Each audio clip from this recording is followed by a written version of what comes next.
Hi, this is Sensei James Leonelli from Sensei's Weekly Mindset, and I'm here to talk to you about betonline.net. Betonline.net is your number one source for sports betting info, stats, news, and analysis. Get the latest odds and trends for every professional and amateur league out there, from football to basketball, soccer, and esports. Don't forget my personal favorite, MMA. We've got it all on betonline.net. And if you love sports podcasts, we can help you find those on BetOnline as well. We're always the fastest and easiest way to get your betting fix. And don't forget BetOnline for NHL, boxing, golf, and like I said, my personal favorite, the sport of MMA. Head to the website today or use your mobile device to learn more. BetOnline, where the game starts. Thank you to BetterHelp for sponsoring this episode. Life isn't always easy, and you don't have to face it alone. BetterHelp is the world's largest therapy service, and it's 100% online. With BetterHelp, you have access to a network of over 25,000 licensed and experienced therapists who can help you with a wide range of needs. To get started, you simply answer a few questions about your needs and preferences in therapy. That way, BetterHelp can match you with the right therapist from their network. Then you talk to your therapist however you feel comfortable, whether it's via text, chat, phone, or video call. You can message your therapist at any time and schedule live sessions when it's most convenient for you. The best part is, if your therapist isn't the right fit for any reason, you can switch to a new therapist at no additional charge. With BetterHelp, you get the same professionalism and quality you expect from in-office therapy, but with a therapist who is custom-picked for you, more scheduling flexibility, and at a more affordable price, all from the comfort at home. To start your journey and to get 10% off of your first month, go to betterhelp.com/sensei. That's betterhelp.com/sensei. BetterHelp, you deserve to be happy. Hi guys, Sensei James Leonelli here to talk to you about another one of our sponsors, LMNT. An electrolyte drink mix. Each one of these little packets gives you exactly what you need to keep you as hydrated as all us athletes like to be. If you're like me, you work out a lot, and when you work out a lot, you also sweat a lot. Now, when we sweat, we don't lose just water, of course. We also sweat out salt. We sweat out electrolytes. So each one of these packets contains 1,000 milligrams of sodium, 200 milligrams of potassium, and 60 milligrams of magnesium, giving you everything that you need in order to maintain optimal hydration and nothing that you don't. So to go online, place an order for your sample pack, and to get yourself a bonus free sample pack, you're going to go to this website right here, elementallabs.refr.cc/James Leonelli. You're going to see this down in the video below, but I'll say it one more time for you. elementallabs.refr.cc/James Leonelli. Again, it's a tasty electrolyte drink mix with everything you need and nothing that you don't.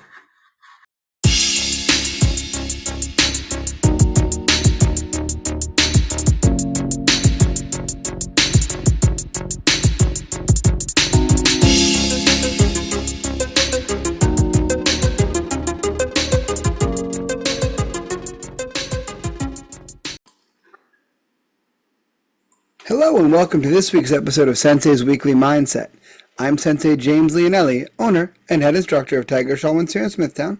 Once again, I am back in my home recording space, ready to give you guys this week's food for thought and this week's mindset as we move forward. What you'll notice right out of the gate is I am wearing a little bit more of the 40th anniversary collection. This is the shirt I was talking about a few weeks ago that I was very excited to wear for you. I encourage you, go to tiegear.com so you can check out the back of the shirt, because I think that's actually the coolest part. Unfortunately, there's no way for me to like flip around and show you right now. It contains basically every logo we've ever used. Everything from Tiger Shulman's Pro Shop to the Child of Champions to Tiger Shulman's itself, to even back when we were Master Danny Tiger Shulman's United American Karate. So the shirt goes way, way back, which I think is really pretty cool. So again, check it out. Check out the back of it and everything on tiegear.com. While you're on there, look at the new street style collection that they put out. A whole bunch of cool stuff there as well. It goes right along with this shirt and the white shirt that they put out from the 40th anniversary collection. Very similar style. All the shirts now are cut really, really well. Not that they weren't before, but these particular shirts I think they're a little heavier than a normal t-shirt, and they're cut real well. But nonetheless, I've been trying to sit down and record this with you guys for a little while, but unfortunately I've been a very popular guy all day today. But nonetheless, we are here now, overcome some obstacles, and we're ready to go. With that in mind, the idea and mindset that I wanted to get to today comes from the idea of a meme that I've seen online. Now, like I've told you guys many times before, my social media feed is full of a few things. Tiger Schulman stuff, flex fight stuff, jiu-jitsu, kickboxing, motivation, and fitness. The occasional bit of comedy snug in here and there. But nonetheless, so I've kept seeing over the past week or so a meme that's very popular in the jiu-jitsu world. And to me, the fact that I saw it over and over and over again was kind of the world speaking to me like, okay, this is what you're supposed to talk about. So I'll talk about it this week. And it's a joke from the jiu-jitsu world. And it's, like a student talking about their progress as they're making their way through jiu-jitsu. And as they are, what is your goal in jiu-jitsu? My goal in jiu-jitsu is to suck less at jiu-jitsu, which I, A, find hilarious, and B, to me, it really just encapsulates what martial arts is all about. Like, every time that we train, what are we trying to do? We're trying to suck a little less. Doesn't matter if we're striking, doesn't matter if we're doing jiu-jitsu, whatever it is we're doing, we're just trying to suck a little less. And the beautiful thing about it is it doesn't matter how long you've been training, it doesn't matter how good you are, you can always try to find some ways to suck a little less. And that's, in my mindset, that is the greatest mindset, or the greatest characteristic of a martial artist, is that they're never complacent. They never accept where they are, right? Every good program for treating drugs, alcohol, and whatever, they all have a step of acceptance where you have to accept your problem and so on and so forth. Well, in martial arts, it's funny, we don't have an acceptance step because we never really accept where we're at. We're proud of it, right? We're very excited about the progress that we've made, about how much better we've gotten. But more importantly, we're always looking to move forward. We're trying to better ourselves and get ourselves to the next level, right?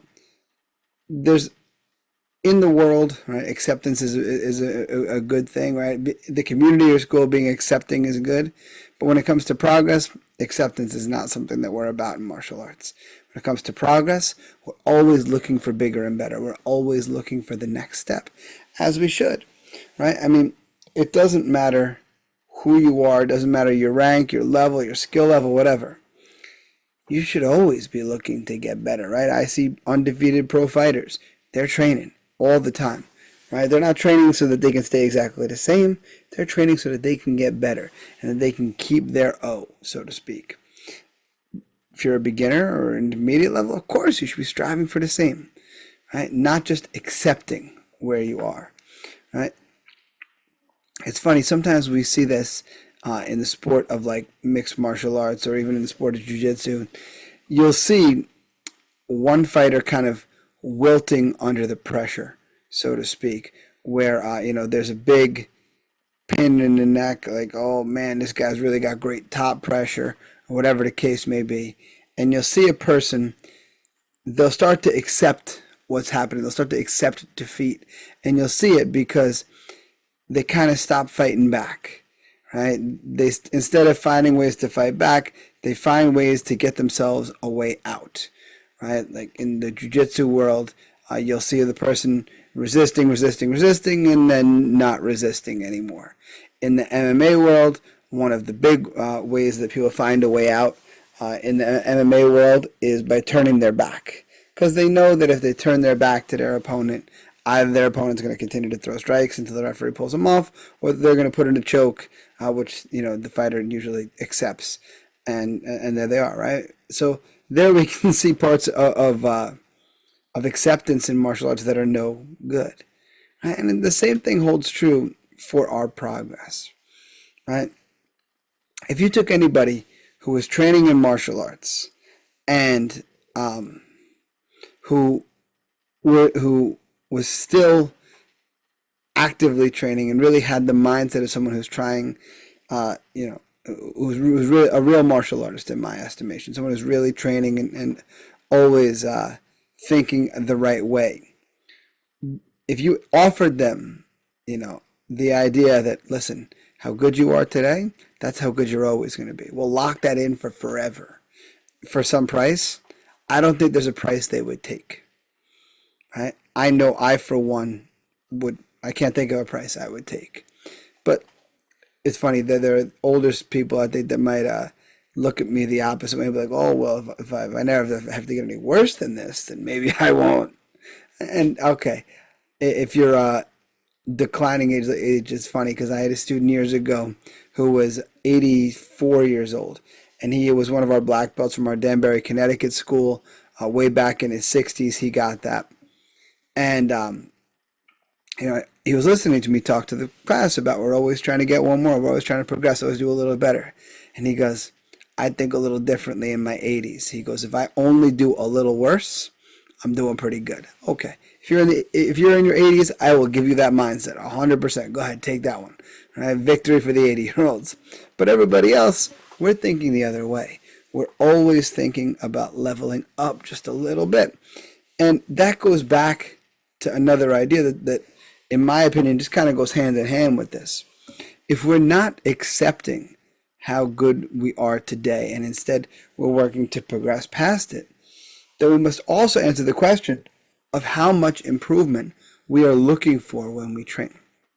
And we've answered this question before, and we've talked greatly about the idea of 1% better, is getting your 1% that day.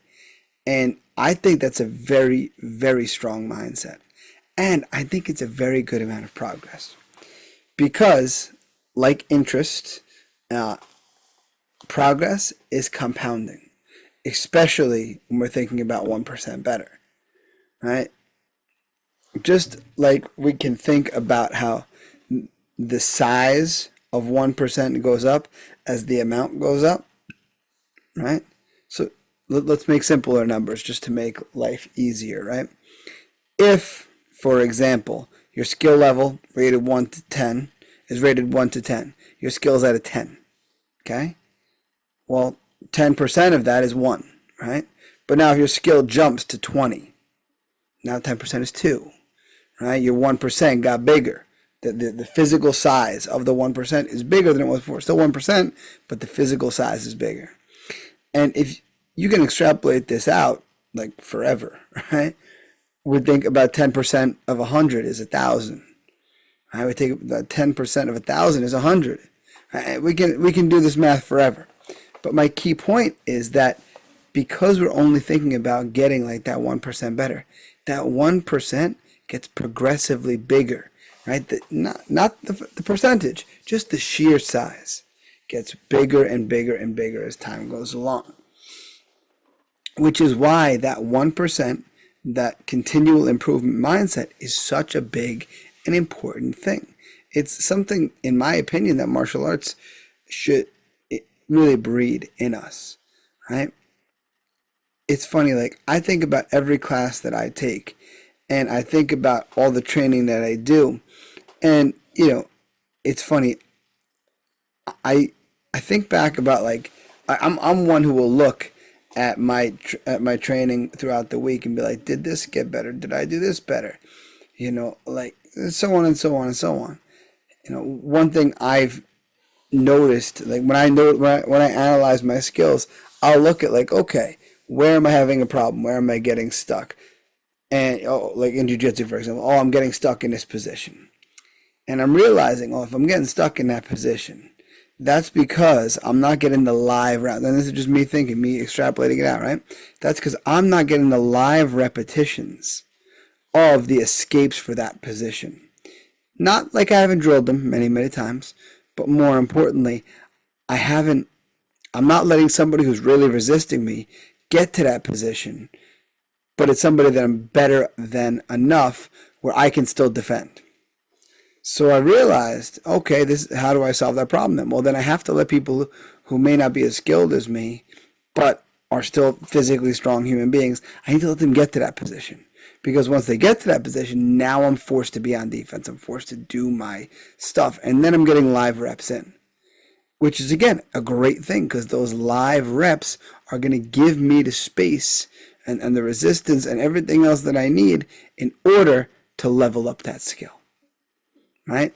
In striking, and this is something I was talking about in my class this evening, the idea that mistakes and corrections and things like that, we sometimes wallow in them. We sometimes get like really down on ourselves because there was a mistake. I can't believe I kept getting hit with a hook, or I can't believe that person kept touching me with their jab, or I can't believe they kept landing their leg kick, whatever the case may be.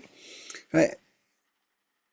And to look at that as a mistake, as a bad thing, to look at that as though it's the opposite of what we want, just shows me you're not looking at things through the lens of improvement. Right? Now, don't get me wrong. If you have a competition and you're going out to that competition, and in that competition you make a mistake and you pay the consequence of that mistake, losing your match, okay, different story. But if you're in training, if you're in the room that you're normally in, and you're training with your training partners, and you're trying to get better, and you're making a mistake and your training partners are taking advantage of it, good. That's what they're supposed to do. They are supposed to take advantage of your mistakes, because if it's not for that, you will not improve like you are supposed to. Right? If one of my training partners, or a couple of my training partners, continually hit me with the same technique in kickboxing, if, oh man, the jab's landing a lot, what that tells me is not about their jab. It's about my defense. Right? Is my hand not where it belongs? Am I not sat back far enough where I can see the jab coming? Am I not moving my head enough to make it a hard target to find? Right? These are the things that are so important as a martial artist that we do. Not accept what's happening. Not put our blinders on and think it's a them, not an us. Instead, what we have to do is continue to find ways to progress forward in terms of our training, in terms of our skills. That's really what we're all about in martial arts, right? And it was funny. Like I had this conversation with my class quite a long time ago, and it was about the idea of belts, right? And it's funny. I was talking to my class about belts, and how I didn't feel like wearing the belt or having that color around your waist or whatever was the single most important thing. Is it nice to have your hard work recognized? Absolutely. Is it nice to have your skill level recognized? Absolutely. 100%. And as martial artists, it's nice for us to have goals to chase, for sure. But it's not the be-all, end-all. And often what happens when you chase belts, they seem to take forever. But nonetheless, so I was talking to my class about this, and I was talking about the information form that they fill out when they come in. And if they fill out the information, as they fill out the information form when they come in, they'd write out their goals on the back. And I was like, okay. Like, I was like, talking to the class, like, okay, well, give me a nod if on that card you checked off physical fitness. And some people nodded. Check off weight loss. People, okay. Or, stress relief. Okay, how many of you guys wrote down, I want you to wrap a piece of fabric around my waist, and then periodically I want you to wrap a piece of electrical tape around one end of it over and over and over again until eventually you give me a new piece of fabric. And people laughed. Well, obviously, because they didn't start training for the ranks they were going to achieve. What they started training for was the version of themselves who became that person, who deserved those things, right? We were talking about long-term goals in my kids' class last week, and we're talking about how every kid walks in the door and they see a black belt and they're like, oh, I could be a black belt someday. And they visualize themselves as that black belt. Right? And that's the thing, right? The person didn't in their mind think about every promotion they were going to get. Instead, they thought about, oh, I'm going to be a black belt. And that's a cool thing to think about for sure. But the only way that we get there is by focusing on getting a little bit better and not accepting where we are, right? Acceptance is a great way to keep weaknesses weak, right? And you can see it in so many different things, right? You see it people in the corporate world, right? Like I talked a long time ago about Terry Crews, and he was talking about, nothing kills a dream like a nice steady job. And that's true, because there are plenty of people who just accept where they are in their career. Like, okay, I've got my steady paycheck. I've got, my benefits that are good enough. I've got my vacation that's good enough. And I've got all this good enough in my life. But is any of this good enough really making me happy? That's a great question, right? Is good enough what makes you happy? Or do we want something more than good enough? Well, if we want something more than good enough, we have to do something more than the status quo. If we want more than the status quo, we must do more than the status quo, right? It's as simple as that. So, again, extrapolating this mindset into everything that we do, we have to do this with every area of our lives, right? There are certain things that, okay, accept them, right? You buy a home, accept that that's your home. Okay, different story, right? But anything else, even your relationship with your significant other, we should never think about good enough or it just is what it is. We're always trying to get it better. And a martial artist doesn't, when it comes to progress, they don't accept. They don't sit still. They move forward constantly. They put their head down, they put the work in, and they always, always, always progress, right? So I'll leave you with this story as we come to a close this evening. I was talking with one of my students this evening, and he's an active member of the armed services, and he was talking about how there's some of the special forces trains on the base that he's on. And one of his buddies is driving down the road, and he sees one of those special forces guys is training, and he's running down the asphalt. And as he's running down the asphalt, he notices this guy's got no shoes on. He's got full combat gear on, no shoes. So the guy pulls over next to him. He's like, "You all right?" The guy's like, "Yeah." "How come you're running without shoes?" "I'm building my calluses." The guy's like, "Why are you building calluses?" He goes, "Because I hear everybody talking about, from their boots and the rubbing from their boots, they always wind up getting calluses and it hurts." And blah, blah, blah. He goes, "Nah, I'm going to build my calluses now. I'm going to build them, and then I'm going to keep building them, and they'll be impenetrable." And he gave him like the David Goggins, like, "Stay hard." Which I love, right? Constant build up, always trying to get to that next level, and always thinking about that bigger picture, always thinking about where we're headed. Now, every day we're just going to take one more stride in that direction. So that's all I have for you guys this week. As always, you can reach me via email, senseileonelli@gmail.com. Find me on Twitter and Instagram at sensei_Leonelli. You can find me on Facebook. I'm Sensei James Leonelli. When it comes to my link tree, that's linktr.ee/sensei, SENSEI, Leonelli. You can find everywhere I'm on the internet there. You can find out more about Flex Fights, Tiger Schulman's as a whole, link to all of our sponsors, as well as the link to the Swing from the Stars video. Check that out. Also, I believe I have Catalina's shirt is still linked up there. So get your Catalina shirt. Support, right? Help us raise a little more money for that charity. Continuing, Sensei's Weekly Mindset. Find that podcast on Instagram. Find out more about the Tiger Schulman's organization as a whole at tsk.com. You can find my school, like I said, online, tsksmithtown.com. On Facebook, we're at facebook.com/Tiger Schulman Smithtown. Twitter and Instagram, we are at tsmma_Smithtown. Like I said, sponsorship opportunities still available, so please reach out to me by any of the contact methods that I've given you. I'd love to work with you.